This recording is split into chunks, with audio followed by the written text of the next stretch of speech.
Merhabalar, kanalıma ve mutfağıma hoş geldiniz. Bugün sizlere çok güzel bir tarifle geldim. Tarife geçmeden önce kanalıma abone olup ve beğeni atmayı unutmayın lütfen. Aynı zamanda TikTok ve Instagram'dan da beni takip edebilirsiniz.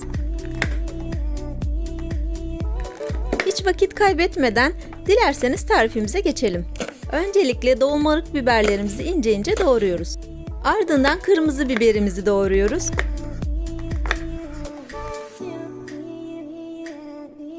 Daha sonra domatesleri ince ince doğruyoruz.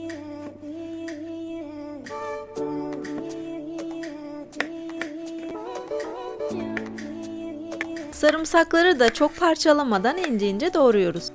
Soğanları da aynı şekilde ikiye bölüp ince ince doğruyoruz. Yıkamış olduğumuz mantarlarımızın kabuklarını soyuyoruz. Daha sonra fazla parçalamadan dörde bölüyoruz. Sacda kızdırdığımız yağımızın üzerine mantarlarımızı döküyoruz.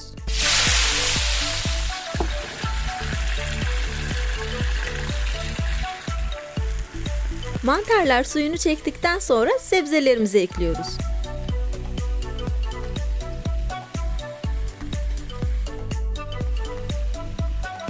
Lezzet vermesi için biraz da margarin ekliyoruz.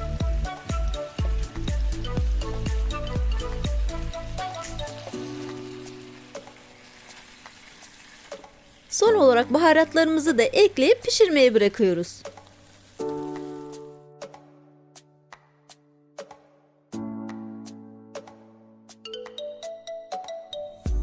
Ben sebzeli yaptım. Siz dilerseniz et ve tavuk da ekleyebilirsiniz. Sebzeli mantar sotemiz hazır. İstediğiniz gibi servis edebilirsiniz.